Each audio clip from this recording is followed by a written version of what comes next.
Welcome to Unscripted, an IICRC video program. Today, we are going to present a topic that every cleaning and restoration company needs to hone their skills and drive more revenue: odor control services. So, whether it's the lingering scent of smoke, pet accidents, are they really accidents? Or more severe situations like biohazard and death scene cleanup, mastering odor control is a critical skill. We will discuss the most challenging situations, focus on the tools and the products you need, and cover common but challenging client relationship issues when the job doesn't go exactly as planned. So sit back and enjoy this episode of Unscripted.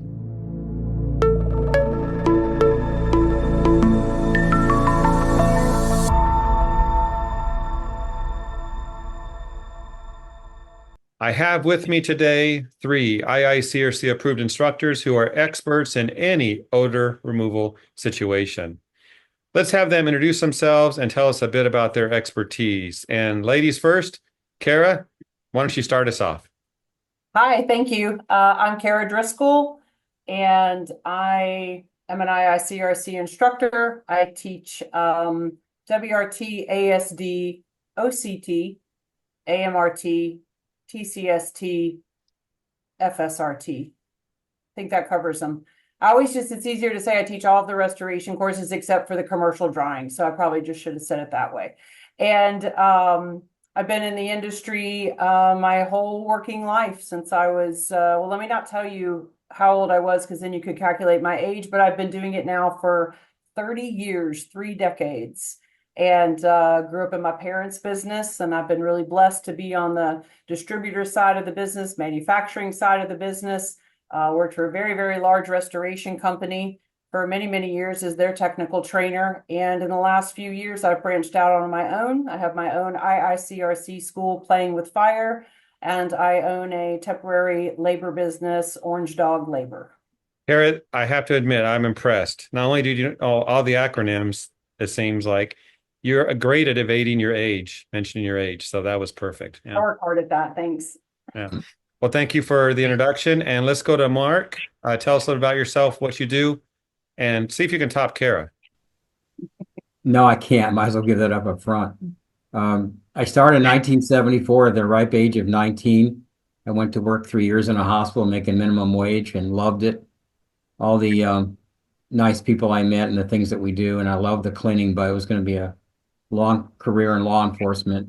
Got hired by the sheriff's office and got laid off not long after with a lot of people, so I kept cleaning, waiting for my permanent job.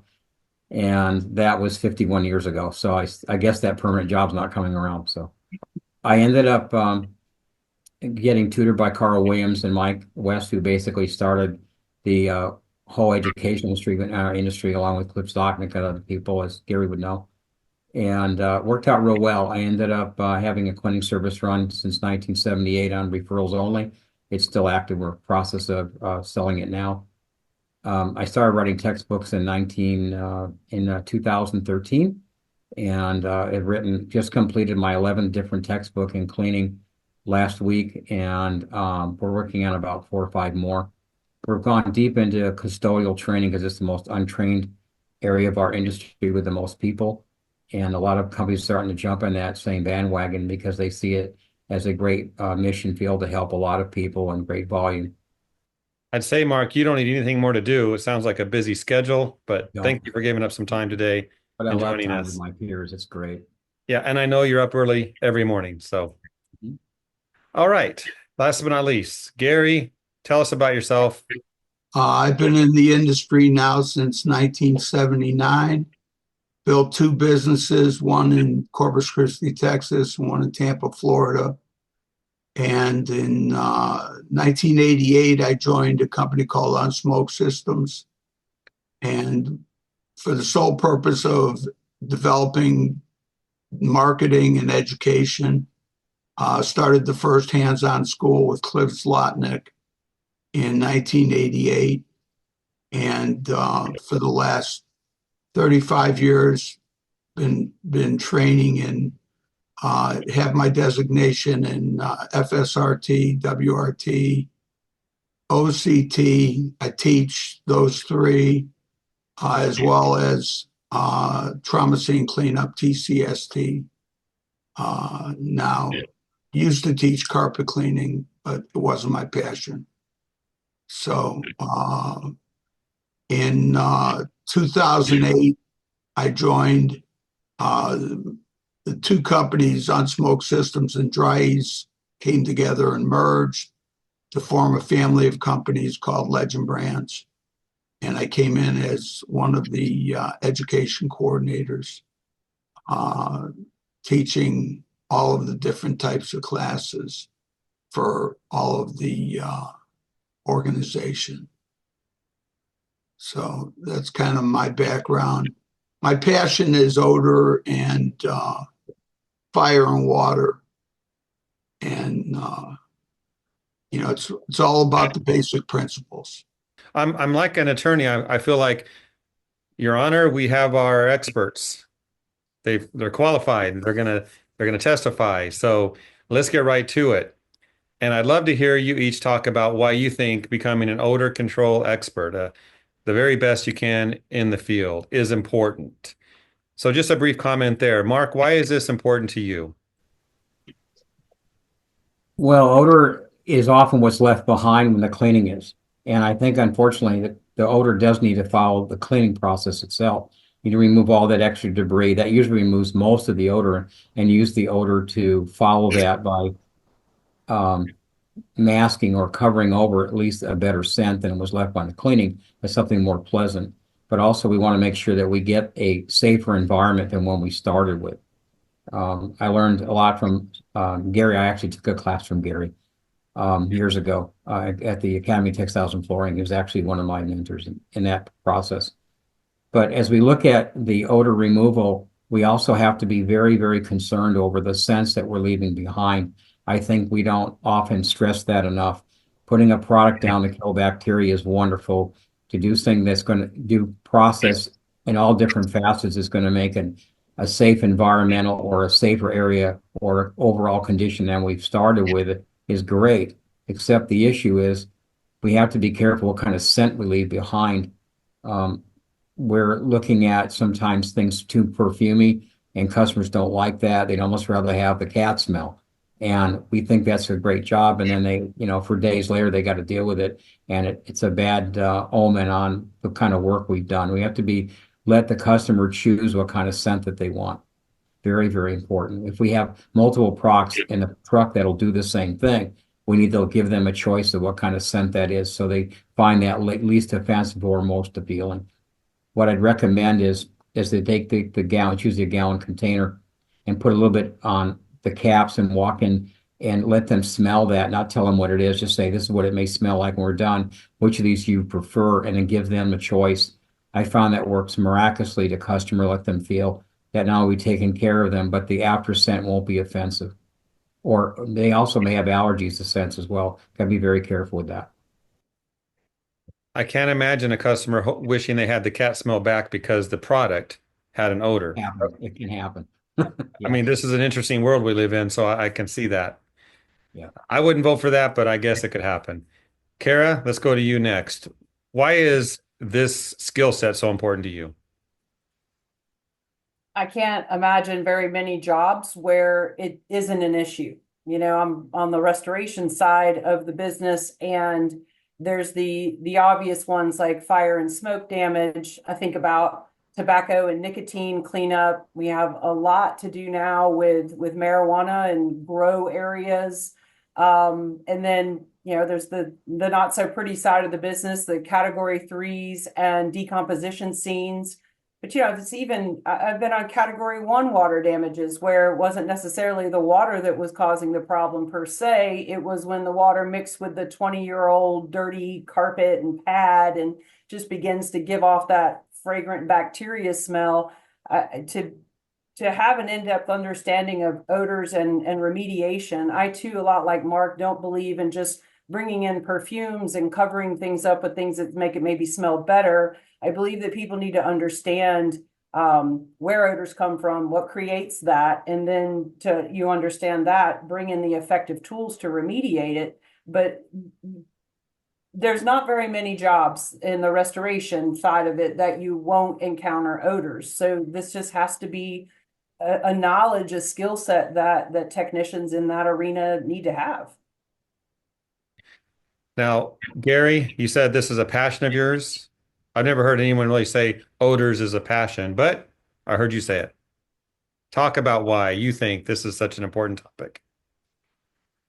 Without understanding the basics of odor control, the basic principles, people will leave odors behind. And not just the odors, but with every odor comes a potential for, as Mark said, somebody getting sick from having a reaction to something. But it's not necessarily the fragrance. It really has to do with the source of the problem. Is the source of the problem making somebody sick? Does somebody have a potential allergy reaction, sensitivity, chemical sensitivity? And chemical sensitivity can relate not just to products, but to source residue. And you have so many different sources. You know, we talk about things that are neutralizable, things that are digestible, things that are oxidizable, things that are counteractable, or things that can be killed, such as water-related odors. Each one presents a different potential problem, and if people don't have the education, if people don't have the knowledge, you know, it goes back to something very basic and simple. When do you notice an odor? And if you ask somebody where did the odor come from and in what conditions did you smell that odor? And okay, I just said the word smell. Now you have something that is relating to, you know, what's causing the odor in the first place. If you asked me what something smelled like right now, I couldn't tell you. And I couldn't tell you because I had COVID at one time and lost my sense of smell. Not everybody has a good olfactory system. Olfactory meaning the area of your nose where you have cells and nerves and olfactory lobe and olfactory bulb and etc. So this is why people need the education.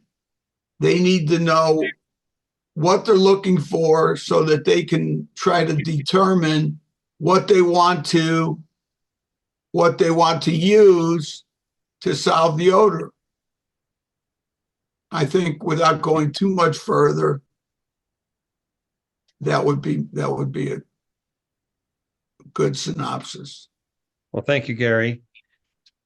I have to think that you have to use products with odors in them, the scents Mark mentioned he lets his customers choose, but the end result is no odor. Am I right? Mhm. Ultimately, when everything's dry and back to normal. Okay. Let's do this. You should be able to take a spray bottle with hot water, and you should be able to spray this on the surface to open the pores. And you should be able to have something to keep your nose from becoming accustomed to the odor. Hmm.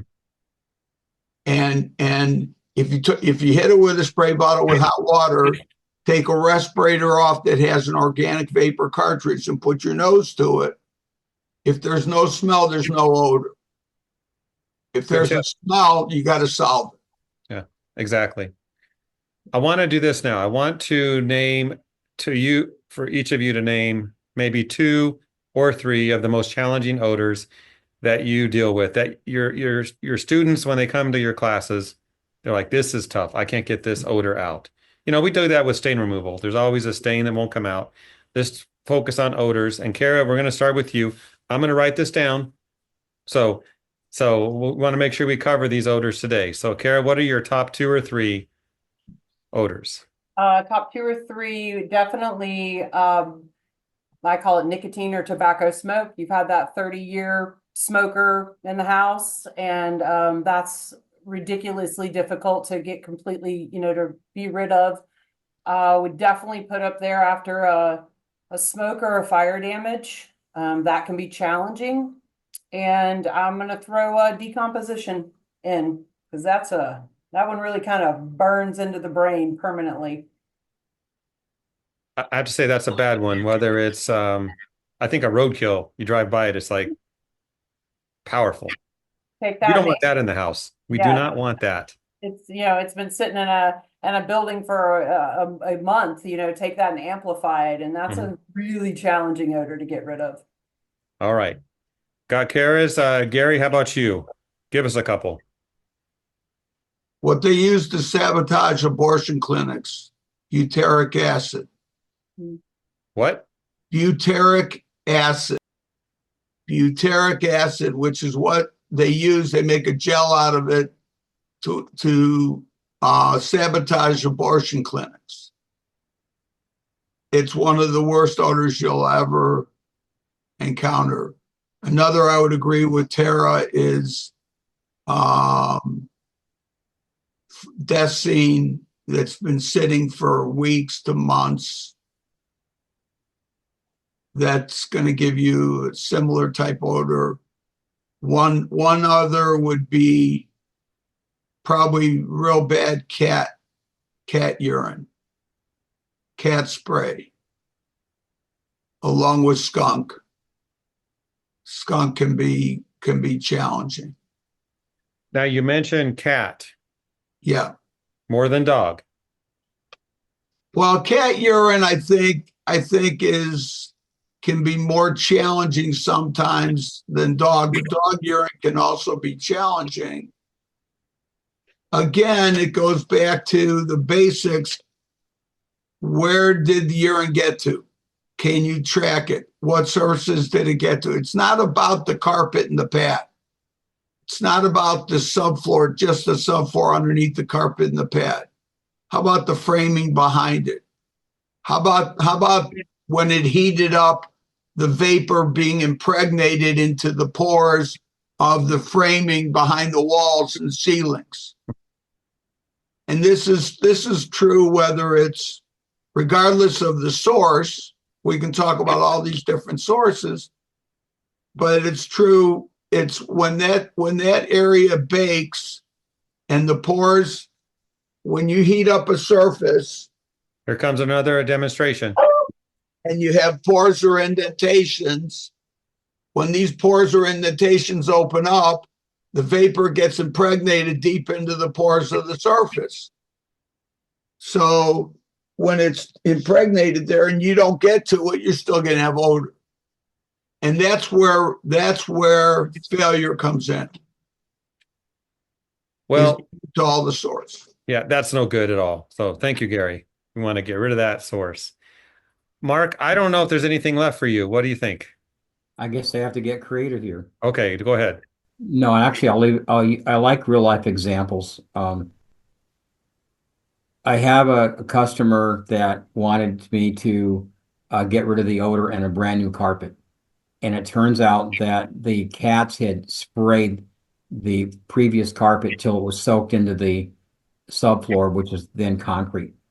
And the new carpet was brand new. So I went in there and I found out that they had put new carpeting in. And I said, what did you seal the concrete out with, the odor out with? And they said he'd used a product from Home Depot that was designed to cover up the dark paint so you can put light paint over it. And I'm trying to keep this real generic so you can tell. And I said, we have to pull all the new carpet up and they have to seal the concrete, clean and seal it. And they really didn't want to do that, but they're trying to sell the house. And they have pulling all the brand new carpet up because they trusted somebody who didn't know what they were doing to try to seal up the concrete to get rid of the odor before they lay the carpet down. And they used the wrong type of product. And they ended up having to pull all the carpet up, cut all the seams. Of course, they never really pieced it together perfectly, and they were stuck. So that was a real challenge. People don't. I teach both the carpet classes I mentioned for commercial and residential, and people just don't want to pull. Technicians don't want to learn how to pull up the carpeting and decontaminate under everything as we place the padding, restretch everything, wash the back of the carpet whites out, air move it, and they should be getting around, roughly $300 a room. And they don't want to learn that. They just don't want to do carpet repairs or even hook up with a carpet repair technician to do that. And it's very challenging. But people live with odors, they don't have to. They do that a lot. Yeah. And, I mentioned earlier about the scents, getting rid of the scent. And I be careful what I'm saying here because I don't want to disparage anybody's product. But my 5 decades experience showed me that the odors that get really old when they seem really good initial tend to be the floral stuff. And the things that seem to linger longer with less complaints seem to be the non-floral things. But when you want to cover over an odor to get it pleasant, is how long it lasts makes a difference. I've noticed if the cat, let's make Gary's example is a great one. If the cat urines primarily in the kids' room because the cat lives in there a lot, and then they don't care how bad it smells all night, but if it's in the parents' bedroom, they don't want to smell it at all night because by the next morning, that smell becomes a literal word stink. It goes from nice to stink real fast. So you really got to get that odor out and give it time to work. And the last thing I would throw in here is technicians don't know how to give something called dwell time. Products need time to work. They often will blame the manufacturer. They don't like the product because it doesn't work, but they didn't give it time to work. And that's sad. They may misjudge a product. We see that even in stain removers that often goes with the odor. They'll use a product and they'll love it and they try and everything, like on polyester, and it works great because it's non-water absorbent material. Then they'll try it on nylon or wool, it doesn't work, and they think the product's stupid, and they actually go back to the supplier to try to bring it back because they don't understand there's a difference between absorbency rates. They don't understand the product. And a lot of it is technician ignorance or just not understanding things or taking the time to learn it. Yeah. Just in addition to that, understanding that there's different categories of deodorizers, and sometimes there's 3 different categories of deodorizers you can use on a particular odor, but you can't use them all at the same time. And you've got to use them independently. If one doesn't work, you've got another choice. And that doesn't mean a scented product necessarily, but if we don't use the right category of product, the scent can linger for a long time. But one other thing I wanted to address, and that's sealers. Sealers, if you go to the store to buy a sealer, it says encapsulates and deodorizes on the product. There is not a sealer in the industry that has a chemical deodorizer in the product, not one. So then how do they deodorize? They say by surrounding, by encapsulating. Well, what happens when that sealer expands and the pores of that sealer open up and the vapor behind that sealer now pass through that 0.4 perm factor sealer? Now what do? That's called failure. Odor resurrection. That's why we need to deodorize chemically before we seal. We need to get over 90% of the odor out before we seal. Otherwise, we're still going to have a potential odor lingering, and that's exactly what can happen in that concrete. You put a sealer on there without deodorizing it first with whatever it takes to neutralize it, to eliminate it, to stop it from off-gassing, and then you seal it. But people don't want to go to that extent, and the consumer doesn't have the tools necessary to do all the step-by-step procedures. Mark, you need to invent a sealer that will deodorize and do all the stuff Gary just talked about. And since it started here, this is our idea. We all get part of the profit. All right? If you can patent something like that, I'm in. I know of one product that claims that I've used it for years, but we're leaving this generic. So let's do this. I want to talk about psychological odors because I think if you do the perfect job, the customer may still smell something. And Gary, let's go to you on this. Talk about that. Is this a common thing? And what do you do with the communication with the client when that happens? It can be a common thing if you don't first set the stage with the customer up front. And that is on a scale of 1 to 10, we have odor levels from 1, 2, 3, all the way up to 10. 0 would be no odor whatsoever. So on a scale of 1 to 10, how do they perceive the odor that's in there? And they might say it's a 6 or it's a 7 or it's a 10 or whatever it is okay. And I would jot that down on a pad of paper. Make sure that they understand that we're gonna treat by layering. Okay, odors are treated by layering. Sometimes stains are taken out by layering as well. You get a little bit, and then you get a little bit more, then you get a little bit more. Well, we have to start by not only deodorizing at the beginning when we first start, but by detoxifying as well, by making it a safer environment, because whatever gas is coming off of that surface, and that's what an odor is, it's a gas.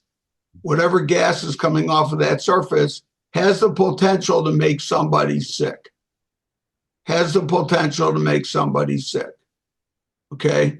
And it's going to come off when it's warm and humid, because every surface has pores or indentations, and the more pores or indentations the surface has, the more that surface has the ability to pull in and hold odors, and they become natural wicks where the landing areas are for those odors.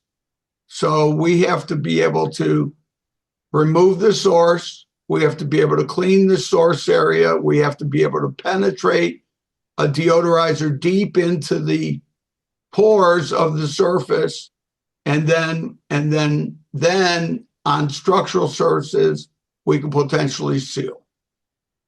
Okay, but we have to understand psychological odor is what people think they smell based on their experience, past impressions, or suggestions. It's kind of like a skunk odor.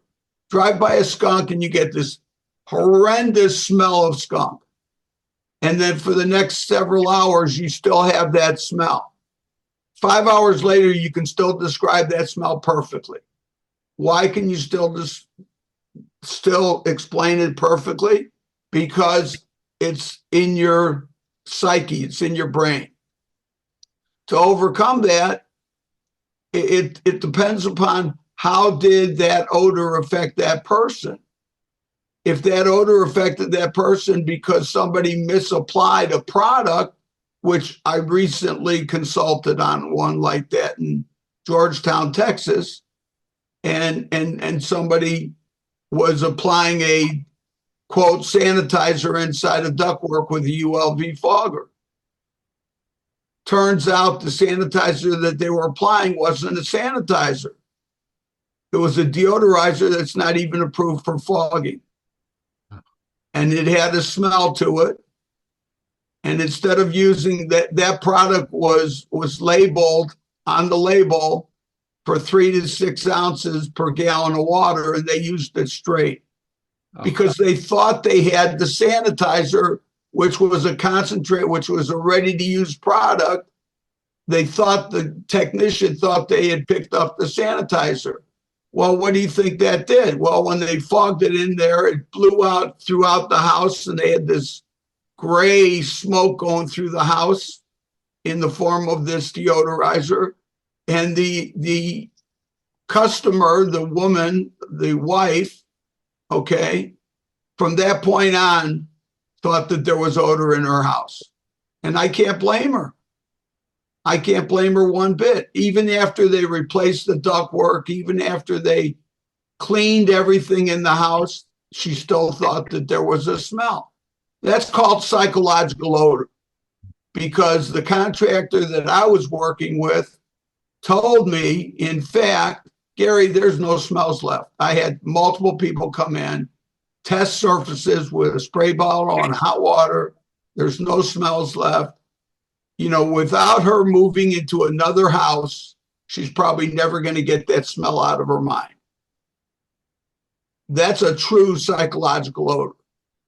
Is there a way to solve that? Probably not.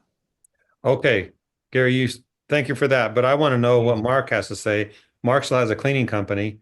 Mark, if you're faced with a customer who says, I smell it, and you're like, no, you don't, what do you say to her? I have the Oh, world-class. let me restate. What do you say to the customer? I shouldn't assume it's a woman. It is. Mark said it, not me. It's one of those long stories. I'll give you the basic because of the time restraints. Lady was in her early 30s. She had two boys around 7, 8, and a husband. And I cleaned her carpet, and she was real happy. She said, "Remember that sofa we had out in the middle of the room?" I said, "I'll just leave it there." I said, "I'm coming back in next day or something to clean the sofa." It's a simple cotton, so I cleaned it, real piece of cake. And then a couple days later, she said, "Mark, the sofa smells. It didn't smell before you cleaned it." I know I didn't do anything wrong. So I went back and I asked her what was the smell. She said, "I don't know, it just smells." So I treated it with some deodorant because it was okay for the fabric and wouldn't linger and it was fine for it. And she called me back a few days later, said, "Mark, it smells worse than it ever did." I said, "Where does it smell?" She says, "I don't know, it just smells." So I went back and treated it again. I'm like, "Oh no." And then it happened a third time. And then the fourth time, I said, it was on a Monday. And she said, "Mark, the problem is that my two sons were laughing at me because they don't smell it. My husband said I'm crazy, and they were laughing at me. By the second or third time, now they smell it." And the soap was still in the middle of the room, supposedly. Well, I went back and I said, "Look, I'm going to open up, get some fresh air in the house," because it was summer in California. It was dry. And I said, "Get some fresh air in there. And this is on Monday. I'll come back on Thursday morning and see what we have to do because I can't keep making trips, but I know there's nothing we did." And she's like, "I know it's nothing you did, but I want you to take care of the problem." So Wednesday night late, about 9 o'clock at night, she calls me up. She said, "I want to apologize to you." I said, "What?" I said, "We moved the sofa back the last 2 days against the wall where it went, and we smelt it was in the wall. It turned out it was a rotting rodent inside the wall, and they cut it open, and sure enough, there was a dead rodent there. They were smelling that, but no longer." She was crazy, the poor woman. Her husband now believed her when she said things, so did the kids. It kind of worked out for the glories if they had to patch a big hole. But you can smell things and not even be the same item. It could be around there. Trying to pinpoint smell can be tricky too. I love the comments that Gary made. He was dead on it. But sometimes you can't even figure out where it is. It can be a number of things. I kept smelling urine many years ago in the bedroom that was the master bedroom, and I couldn't pinpoint it. And a black light found a little dot of a cat urine, just a dot of it. That's all it was. And we found it with a black light. And I don't have the greatest trust in black lights. They can have issues, but there's where a moisture meter wouldn't pick up the salts, but we did find it. So it can be very difficult to actually find the source when a lot of items are in the room. It can be a little difficult at court and occasionally at times. Yeah, and that odor in someone's head it's a real tough argument to have. But Kara, you must have a great way to convince the customer, no, there's no odor. Tell us about it. I don't know sometimes if there's convincing certain people, but from the very beginning of a job that has an odor or a client mentions an odor, the conversation needs to start and it needs to continue. One of the biggest mistakes I made years ago, I see people make today is like, well, if I don't mention it, maybe they won't smell it. Or if I don't say anything about it and bring it to their attention, then maybe they won't say anything about it. And I'd rather, if there's somebody thinks they smell something, be it real or not, I'd rather we go ahead and have that conversation up front. I also teach what Gary talks about from the very beginning of a job, just having a conversation with a client about, on a scale of 1 to 10, how intense is that odor? Because I don't have a very good sense of smell. So I think it's from years of inhaling chemicals in this industry, but I'm not going to smell things as well as people who have a very sensitive sense of smell. And so using that scale to get on the same page as them, if they're coming in saying, "Whoa, it's so strong, it's a 10." And I'm like, "Man, I barely notice it." It's not necessarily about me, is it? It's about their perception. So I always try to get on the same page as the client to what their perception of an odor is. And towards the end of jobs where odors should be remediated, if we've done our job right as cleaners and restorers, if they're still complaining about an odor, I typically do one of two things before I say, "Oh, well, too bad." I don't say it exactly that way, but one of the things I'll do is say, well, take me to exactly where you smell it the strongest. And a lot of times, well, I mean, it's just in this room. No, tell me where, and we'll walk around the walls and the corners and the furniture. And because I really want to try to get them psychologically to narrow down what they think they smell. And that's been very helpful where people are like, oh, maybe it just isn't that bad. I'm like, oh, okay. Oh. The other thing I've done is that if somebody's just really thinks they smell something, and I'm going around the room with them, I'll bring in somebody else, have another technician go by the job, another PM go by the job and say, listen, I need a fresh nose on this job because this client swears they're still smelling something. We've done everything or we don't smell something. Sometimes, you get, like Gary had mentioned as well, you get acclimated to an odor. You've been working on the same job for days or weeks. This happens a lot with decomp scenes and fire damages. Maybe it's time to get a fresh nose in there. And then if they come back and say, yeah, it's faint, but I can still smell it. All right, I've got more work to do on the remediation side. I like that angle of having the customer pinpoint. Oh, hold on. Gary needs to show us a prop. No, it comes back to a spray bottle with hot water.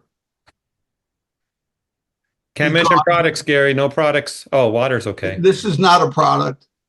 This is just a spray bottle.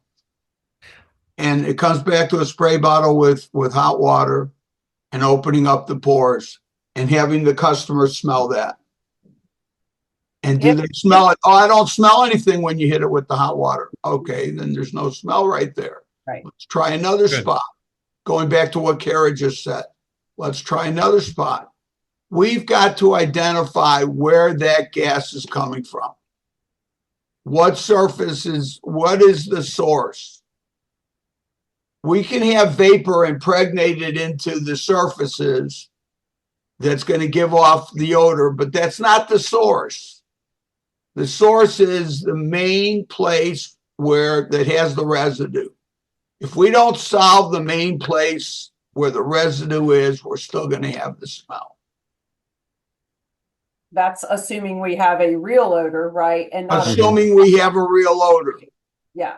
But going back to what you said, Kara, we start at the beginning and we work with them on each surface that we're cleaning, deodorizing.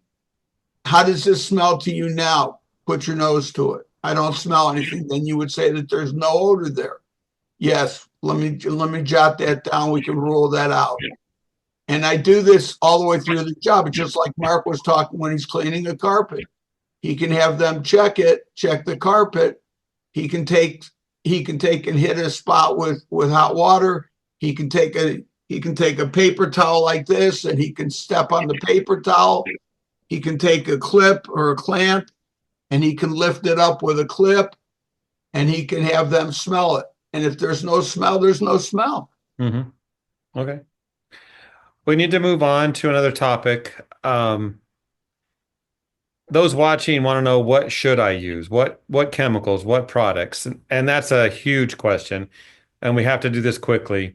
But let's start with you, Mark. When we think about what you might need to locate the odors and things that you should have on the truck, the types of products.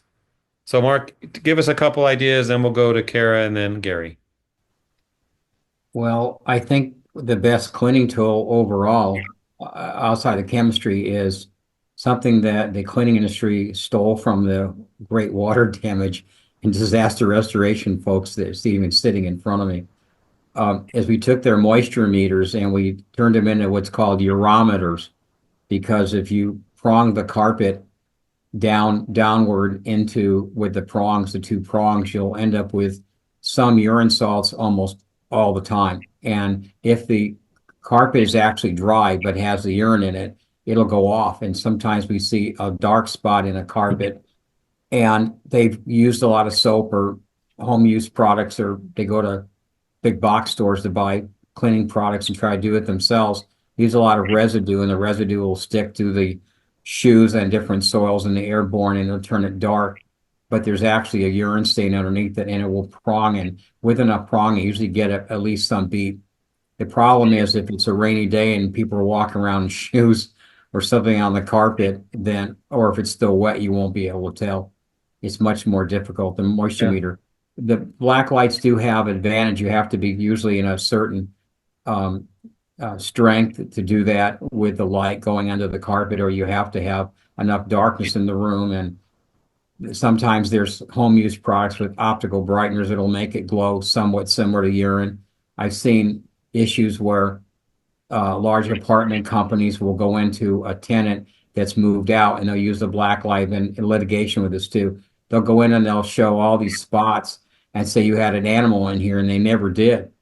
And they were the only tenant ever lived on that carpet, but it's home use product they just spotted the carpet with, and it glows like urine, and they have to replace all the carpet for something that they didn't do, and they can't prove it. So we'll go with a moisture meter and see if there's any salts anywhere and prove it. So that's a major tool right there. You have to make sure you have the right mixing devices. Gary's story about the people putting the straight product through the air ducts was a great example for multiple reasons here as well, is dilution products matter. These companies spend a lot of time engineering these products for us professional wise. And if it says 2 ounces, this meant is 2 ounces. 1 ounce doesn't do better. It usually creates more residue or stickiness or some other problems. You've got to mix things to direction. And we don't think we spend enough time teaching people how to mix products and even measurements, or even down to the ounces or meters and things that we need to look at in a chart. We need to teach them more of that and stress that more. And that includes me too.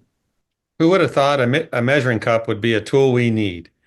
Wow, what a concept. Wow. Hey, Gary, you showed us what the uronometer, what's it called, Mark? What? Urometer. You showed us what that is, but you have to have a black light there too. Yeah. Don't. I think they work in tandem. Scary. Okay. I have a miniature black light. Okay. That counts. That's a miniature black light. We're going to rename you Mr. Gadget. Mark, thank you for that. Kara, anything to add to that? I would, as far as favorite tools, I'm not a big chemical person. It's just, I think that there's some other better, faster ideas out there or tools. I'm a big fan of oxidizers. So as much as they have there's a lot of hazards with using them. I mean, you have to use them with care, with caution. I am a fan of ozone. I am a fan of chlorine dioxide. So because probably a lot of the jobs that I'm on are going to be organic in nature, and oxidizers work very, very effectively with organic-based odors. I like, and I'm primarily talking gases here, obviously, but there are liquid oxidizers that work very, very well when you're cleaning up some type of protein residue, protein fire, or a decomp scene. But I rely heavily on oxidizers for a lot of my odor remediation after source removal, after cleaning, after going through the proper odor remediation procedures. That's sort of that's definitely one that I rely on heavily and have had great success with. Yeah. So several good points here. I think we need to stress cleaning first, clean and then deodorize, then do your odor removal. Sometimes you need that chemical just to enter a building, maybe because it smells so bad, but that's for yourself. But Kara mentioned something interesting. She said ozone is an example. And this is where technicians need to know what they're going to use on the source of the odor. So Gary, let me ask you this. Ozone works on smoke and those types of odors. Does it work on cats? Cat smells? I typically would not use ozone on cats. See, it works great on one, but not the other. Yeah. It really, that's why I mentioned at the very beginning that there's different treatments. Yep. And knowing your treatments, if you have odors that are not all fire odors are oxidizable. Right. Not all, I wouldn't use oxidizers on water-related odors.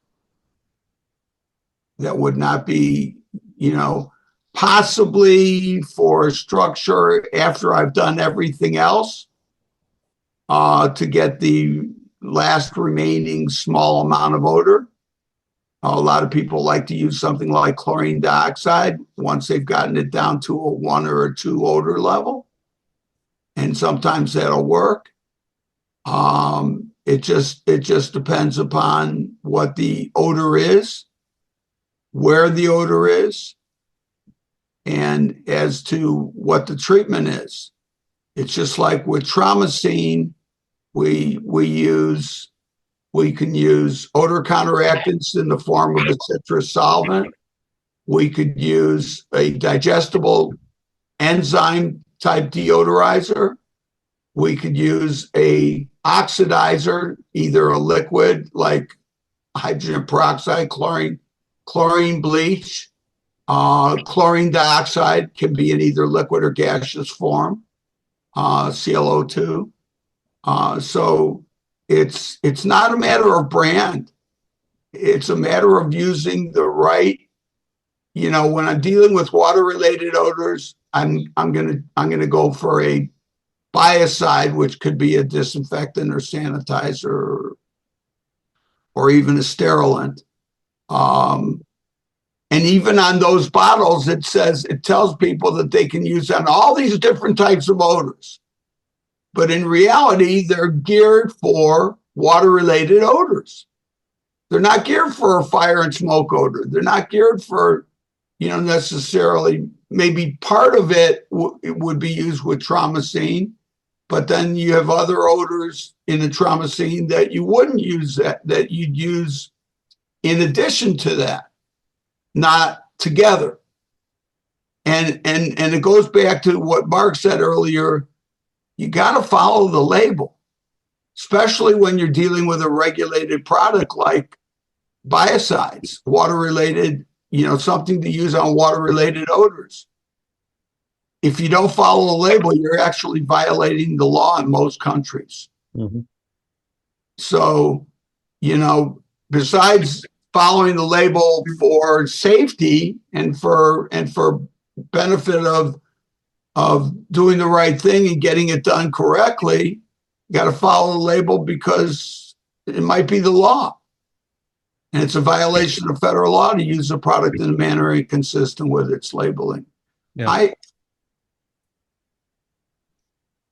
Good info.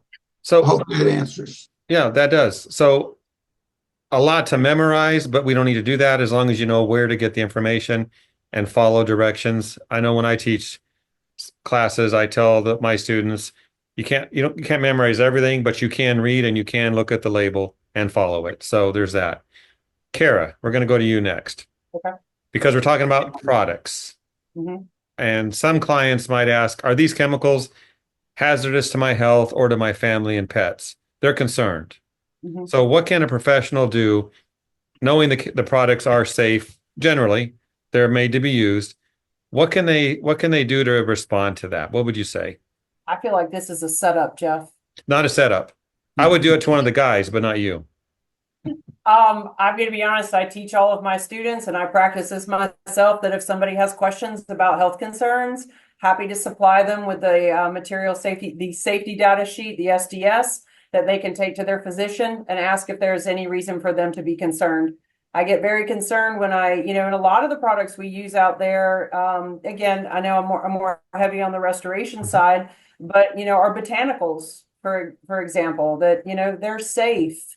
Well, I mean, I'm not saying that they're not, but I'm not saying what individual reactions might be to a product. And so when it comes to people asking me questions about could a product, I try not to use the C word when I'm out with chemical. I don't say the word chemical when I'm out with clients, but because then it does sort of set that off, that, oh, is this, when you hear chemical, it's strong. What does that mean?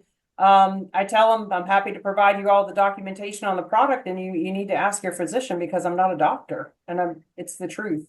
So I'm sorry if that's lame, but to me, it's the safest way to answer what could be a potentially tricky question from a client. Yeah, I've had clients in my past where if they brought up those types of questions, it was a red flag. You knew that maybe it's a psychological concern of theirs. Maybe they're not really sensitive, but you have to play it safe. Mark, anything you would add to that? Well, I think getting people to mix is probably the single hardest thing. I noticed that I have a friend of mine who does a lot of research independently. He's been an incredible help to me over the many years. He's got, between him and I, we have over 100 years field experience. So we draw from each other.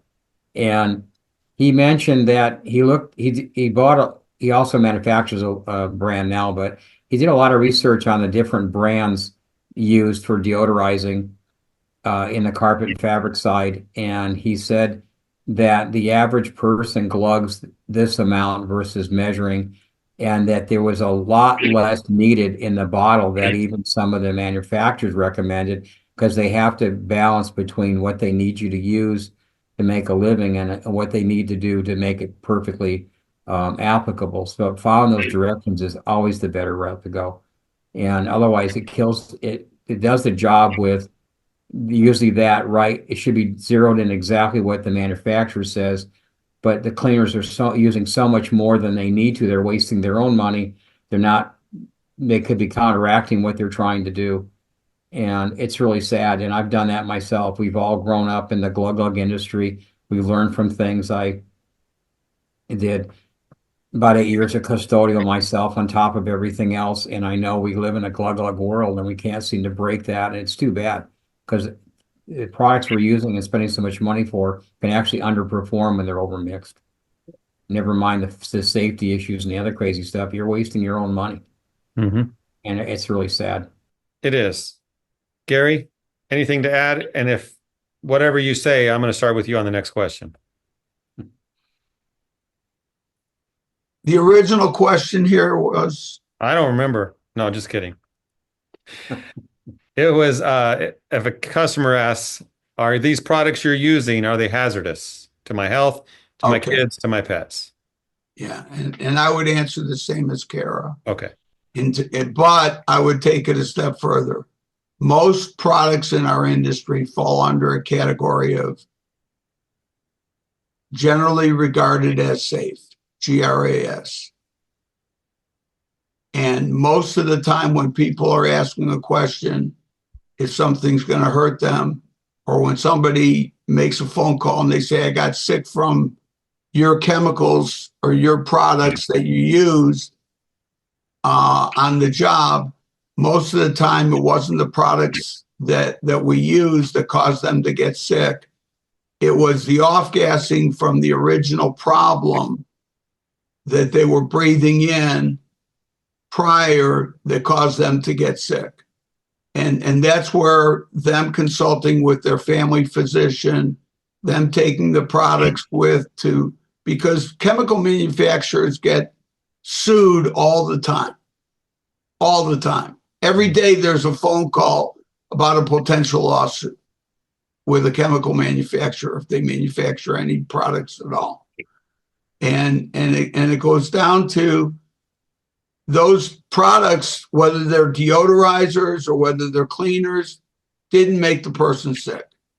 What made the person sick was the off-gassing of the problem before we got there that they've been breathing in and breathing in and breathing in. It's like, when do people get sick from asbestos? When do they come down with cancer? They don't come down with it today or tomorrow. It's years down the road. It's what we call a latent reaction. And usually the problem that they have is from that. So to let people know, we have products that fall under a category with the federal government is generally regarded as safe. We'll use, if there's a product that you're uncomfortable with, I'll be happy to either spray it on a business card or take the cap off of the product and let you smell the product. Just go right by and I learned that from somebody that truly was chemically sensitive. And you know, they can feel a sensation in their body without getting sick. If they do, you can't use that product in their house. And so, you know, that's why we get an informed consent form signed by the customer for products that we're going to use. And if I have somebody that's that inquisitive, then I'm going to use something that, like Kara said, that's going to fall into the lowest level of toxicity based on the safety data sheets, et cetera. And that might be a botanical, or that might be another product, whatever it is. We're gonna choose that. Or in cleaning, I might go to a vapor steamer that uses no chemicals if I have somebody like that. So the options are there. It's a matter of, what are they willing to pay for? How long is it going to take to do it? Will it achieve, what is their expectations? Will it achieve the desired results we're looking for? So, Gary, let's stick with you on this. What if a job just fails? The customer, the technician goes in, does all he can do, and the job fails. The odors are there, maybe from a cat box that was ignored, several cats in the house. What's the most common issue you're seeing as to why the failure happened? What is the technician not doing? They're not getting to the actual source. Bottom line, they're not getting to the actual source. You're making this Find real the simple. source. It's too Find simple. the source. Go ahead. Too simple. That's too simple. They have to find the surface that's giving off. It goes back to the spray bottle on hot water. They have to find the surface that's giving off the odor. If I walk into a room and I'm troubleshooting somebody else's problem, or a good example is I open a door to an attic and I smell an odor, and I go up into the attic and I don't smell the odor anymore. Or I open the door to a basement and I smell the odor, and I go into the basement, I don't smell the odor anymore. Why am I smelling it when I open the door? Because I created negative pressure. So I'm pulling the odor, the gas, from a trapped space someplace. I've got to find where that trapped space is. That's where Kara said earlier, ask the questions. When do you smell it? Where do you smell it? Under what conditions do you smell it? So that we can troubleshoot. And it goes back to a spray bottle, hot water, wearing a respirator to keep you wear a respirator to keep your nose from becoming acclimated or accustomed to the odor in this case. Okay. And maybe carry a hair blower with you to take and warm the surface to open the pores. And if you wet and warm the surface and you still don't have an odor, gases coming out, a smell coming out, there's no odor there, find another surface. It took me 3 hours in the house I grew up in that my brother was trying to sell for me to find the odor in the basement, because he couldn't sell the house. Every time they opened the door to the basement, it stunk. You walked down 3 steps, the stink was gone. Turned out to be a trap door that went to the crawl space by the master bedroom, bathroom, and first and second bedroom. And it was from water that pooled in the yard that backed up into the crawl space that now had a sour smell. And you only smelled it when you created the negative pressure pulling from that trap space. Once we solved the crawl space, he sold the house the next day. I could tell stories upon stories upon stories like that. But I want to ask Kara something. Kara, you've never heard of this negative air issue. No. No.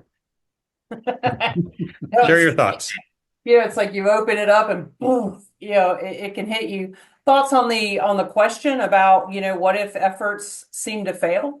I have to agree in most circumstances when I've, people call me and they say they've done X, Y, and Z and there's still a smell, or the client's still complaining of a smell. Got to go back to, is it a psychological odor, or have you missed something? It always, to me, is that it comes back to source, and that, we think we've found the source, but maybe not in its entirety. And so we're focusing our cleaning. And I don't use the word deodorization, by the way. I know you guys use it. It's not a word I use because deodorizers to me sometimes give off the impression that I'm going to create a smell. I'm going to deodorize it like Febreze. And so I just switched my language to odor remediation. And if there is an odor that's still apparent, what are the steps that were taken? What are the products that were used? Were they appropriate for the odor that was, we're dealing with here? And maybe are some other techniques or tricks. I'll go in. I have suggested from time to time, although again I don't go crazy with it, but a lot of times maybe a thermal fog or something might be appropriate to just change the way it smells. If we truly believe we've done everything that we needed to do, we followed all of the steps, we believe we've tracked down the entirety of the source, the appropriate thermal fog. I'm always like, step away from the cherry, people. It's not always cherry that we need to go with, but like sometimes just a light fog might then just change the way everything appears to the contractor who's just scratching his head trying to figure this out, and to the client who may or may not still be smelling something. There's other tools or options sometimes. Appreciate that. So we're about out of time. I just want to cover a couple more points. So Mark, I'm going to go to you on this next question because I think it's important. Okay. And you're a nice guy, Mark, so I can't imagine you saying no to a customer. Can you do that? Can you say no? I think twice in 51 years. Okay. So here's my question. Mm-hmm. When should you say no to a customer when it comes to an odor removal job? When should you say it's not going to work? This relationship, this job, whatever it is, we have to walk away. Does that ever happen? I know Gary's like, he wants to jump on this. Well, I do too. Well, I've gone where I've had to flush the carpet because usually it's carpet, a soft floor, and clean it up enough to get them by and let them know that. Obviously, you really want to solve the problem. You don't get all this years experience and this craziness and even writing textbooks and walking away from stuff. You're supposed to be somehow miraculously clever enough to solve it. And I mean, usually the last person people find. I give advice around the country for cleaning for years and never charged for it. So that's why they call me Uncle Mark. They just call me as Uncle Mark. But, I can't solve everything. And if I can make it livable for them for a while, the most stress usually is when they decide that. Gary made a great point, a really good point. Sometimes when they go to sell the house, that matters. Or they go vacate a rental house, that matters. And they want it solved. And sometimes maybe they've lost their job and they're vacating and they don't have the money. That's another stress. They have to be able to pay you for your time and how much can you donate. I'm not trying to get around the question, but sometimes it's a matter of finances. They really just have enough to get by, and that's what you're either going to deal with and do the best you can and hope is acceptable to somebody that's going to make a difference in their lives on a like a soon-to-be ex-landlord or something. And it's tough. Sometimes you just cleaning it alone gets rid of most of the odors. Just cleaning something alone gets rid of probably 70-80% of the problem. That was a very nice answer from a very nice way guy. around what your question. Yeah, you did go around it quite a bit, but it's kind of the best I can answer. Yeah. I'm looked as the problem solver because I probably give more free advice to anybody in the country. I don't brag about that, I just do. Mm-hmm. And I like to solve problems. I think it's a joy to solve people's problems. I pay to do it. It's just fun to me. And watching the reaction, someone learns something, which is why you're doing this. You want to have the information out to pass on to that person watching this and then pass on to somebody else and hopefully take the time to listen and get all the good information that the other two panelists have also contributed so well with, and to something really good to come out of it. It's like getting paid over and over again, like an insurance. You sell a policy, if you're an agent, you just keep making money on it. Well, information does the same thing for you. And so does education, Yeah, every company wants all the jobs they can get, usually. So saying no to a job may go against their inclination. But if you aren't paid enough to do the job right, that could be a problem. Gary, I know you want to say something. Go ahead. Well, I would say, let's talk about sewage. Oh, Oh, okay. okay. And when we have sewage, or what we call category 3 in water damage,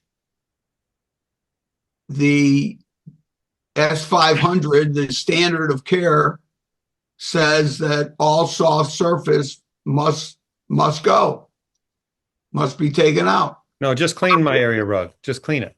Mhm. Yeah. Exactly. Or wall to wall rug. And where does this come in, especially with if we're dealing with a new technician coming out and new company, and they don't want to turn away business. They want apartment business because it's volume. It's low end, but it's volume. Apartment complexes don't want to throw away carpets. They don't want to throw away pad. They want you to clean it.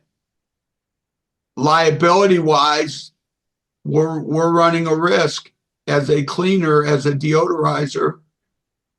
You're running a risk if you don't get rid of it. We're in violation of the standard. So that would be a situation where, if I had $250,000 or $500,000 contract and I have a small spot that I have a problem with, I might have to figure out a way to satisfy that customer so I don't lose my $500,000 contract. By the same token, I don't want to risk people's health.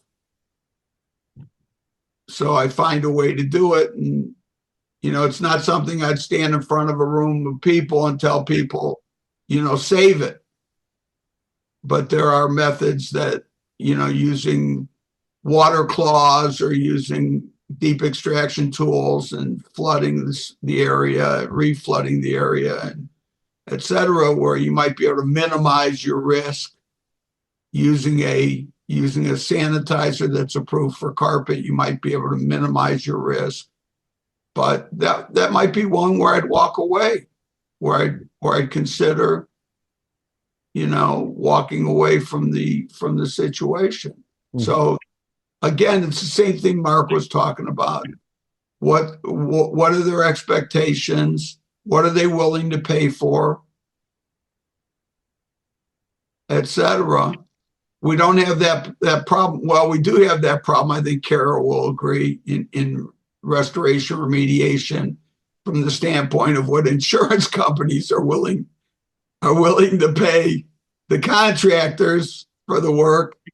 I mean, I just heard of, the hurricanes down in Florida. They just did an expose in 60 Minutes 2 weeks ago where people are coming in with estimates by an independent adjuster of 200,000 plus, and the insurance company's sending them a check for $15,000.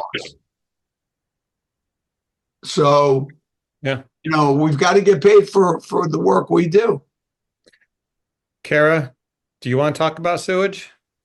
I think we covered it. I can. I think I would just add, I think that Mark and Gary hit it, that the being paid is important. And if, as a company owner, you're willing to make exceptions to help people out, I think that that's a wonderful, generous thing to do, as long as you are not opening yourself up to liability. I think that liability is the other, again, which is going to be, what we have to think about, like with the example of sewage kind of thing. But the other thought I had on this of when to walk away from a job, there's a saying out there that when people show you, when a person shows you who they are, believe them the first time. And so I often think to myself, if a client is showing me they're crazy, they've given me an opportunity right there to take that and say, I'm so sorry, I'm not going to be able to help you with this. I hope you have a great day. And so when there are those red flags, if somebody's asking me to compromise and doing my job in the way that the standard dictates that I need to do it, if a client is trying to get me to weasel down on the price or negotiate something or cut something out that would then I wouldn't be able to deliver satisfactory service, or lastly, when again they show you they're crazy, that's a good time to exit stage left. Mhm. Exactly. Mark, did you have anything to add? You had your hand up there, I think. Yeah, I just thought of something that touching on the other two said as well. There are times when you're going to get a call from something that means a lot to somebody emotionally. It was great grandma's area rug, and it was somebody's recliner or something you can actually take apart. And there may be times where you're going to do the very best you can because emotionally they are so tied in it. My dad lived in that chair for years, and you've got to clean it. You somehow got to get a smell out, or there's a death or something, and there's body fluids. They want that off, but they really want to. That chair means a lot to them. You've got to do something, but a lot has to do with the trust of the customer. I love what Kara said, and she's right on that. She really is. I'm not being nice. She really is. But sometimes that customer has a lot of emotion on that item and they just want it livable because they can't let go of that item. I know an area rug, you can take it to a plant and submerge it in the bath and do all those things. It's a lot more thorough. It's a lot more trustworthy, but your grandkids may be laying on that thing playing with their dolls and cars someday. You really have to look at the long term. But boy, if they don't want to part with that thing, you might be their last resort to be that hero. And you got to cross between the hero and how much you trust them. And it's a call, and it can be really very much in an individual case by case basis, and usually is. Mhm. Yeah, thank you, Mark. So let's wrap up with this question, and let's have just Gary handle it. Gary, can you talk about the health factors, the dangers that can come from certain odors, the off-gassing, what that could do to health of people? So when it comes to odors, odors are gases that come off of a source. With those gases that come off of a source, you can also have potential what we call toxins. Toxins being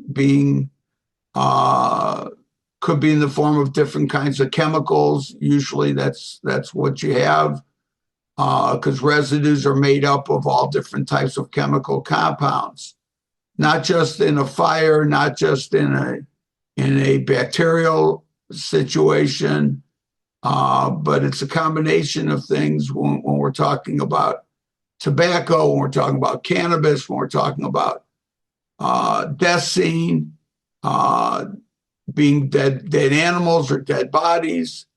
When we're talking about urine, you still have potential hazards. And if people don't wear some sort of gloves to protect their skin, if people don't wear something to protect their eyes, vapors can enter our bodies in three different ways: through our mouth, through our nose, and absorption into our eyes and our skin. And if we don't protect ourselves, even sometimes, like Mark, works with carpets and upholstery all the time. Sometimes carpets and upholstery can have residues that can potentially hurt somebody. Is there blood in the carpet? Is there blood in the and when there's blood, we have to treat it according to the Occupational Safety and Health Administration as a potential hazard. We have to treat it as if it's infectious. And so we have to have, if it's a respirator, we have to have the right respirator, the right cartridges. If it's half mask, we have to have some sort of a shield. Just like COVID, when we did COVID, well, we found out that COVID was potentially toxic to a lot of people, hazardous to a lot of people, and some things can go airborne, and then when they go airborne, they can get either absorbed or inhaled or etc. So we have to have the proper safety precautions. If we don't have the proper safety precautions, somebody can get sick. And that's anybody that's in there while we're doing the work or before we did the work, etc. It could be something as simple as an N95 mask. Okay, for a consumer that can go to Home Depot or Lowe's or any other store that carries them, and Canadian Tire, and they can get, protection. But it's important that we understand that we need skin protection, we need eye protection, respiratory protection is probably the biggest thing. If we're dealing with a situation where that can potentially affect us, and everybody thinks that their immune system is rock solid.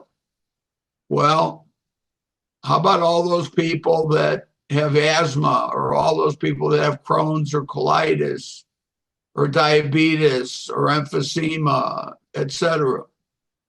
That means that they have weaker immune systems and they're going to be negatively impacted.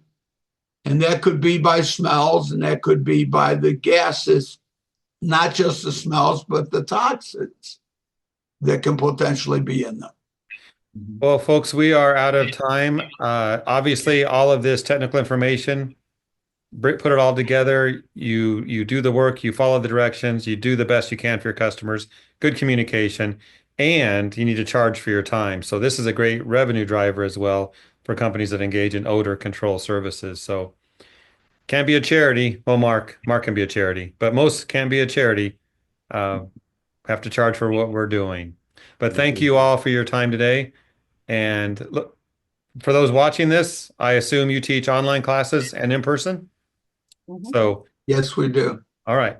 So for those watching, I vouch for Mark, Kara, and Gary. They will teach you more if you take one of their classes. Thank you all.